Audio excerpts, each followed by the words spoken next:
大家好啊，歡迎返嚟我嘅廚房，好高興喺呢度同你相見。今日我哋做非常簡單嘅蜂蜜小麵包，而家就跟住我鏡頭睇下係咪真係咁簡單啦。首先準備一杯溫水，放入一羹蜜糖，將個蜜糖融化，將佢攪溶。之後倒入乾酵母，攪勻啲乾酵母之後呢，你將佢靜置5分鐘，等啲酵母恢復活性。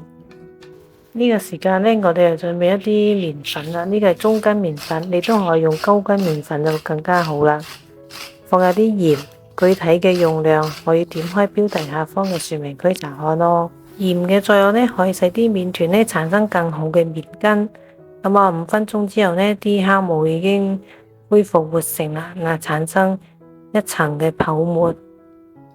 咁我哋就將嗰啲酵母水一邊倒入去，一邊攪勻。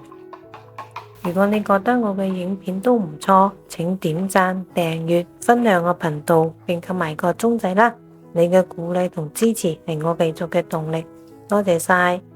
而家講返嗰個麵團，搞到冇水嘅時候呢，你就可以用手去搓啦。啱啱開始做麵包嘅呢，個個都好驚個手黐滿晒嗰啲麵粉噶嘛，因為黏黏地嘅，好肉酸嘅。咁呢，只要啲手唔接觸到水呢，佢就唔會黐噶啦。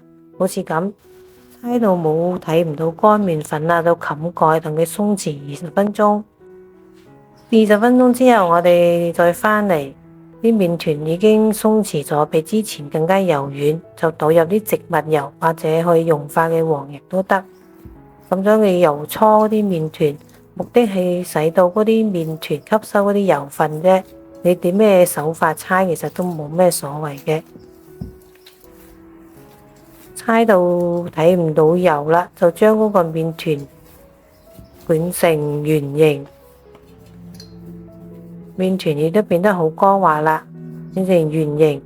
冚好蓋，等佢發酵1個半鐘或者2倍大。一發到盆滿缽滿啊！嗰啲麵筋，用中筋麵粉都可以產生咁多麵筋嘅。麵筋呢多就說明一陣間你整出嚟嗰啲包呢就好有彈性嘅。有嗰啲麵筋，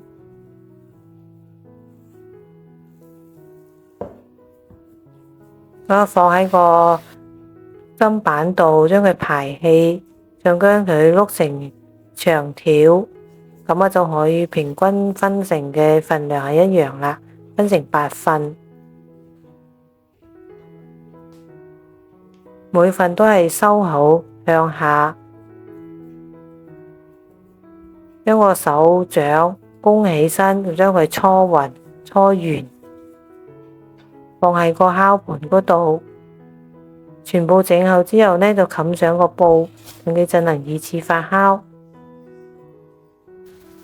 時間大概係30到40分鐘啦，咁個麵團呢就會變大。呢個時候呢，焗爐呢就190度預熱放入去焗爐烤18分鐘。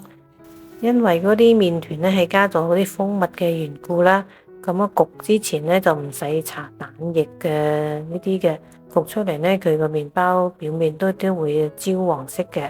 出爐之後放喺個架度，將佢放涼。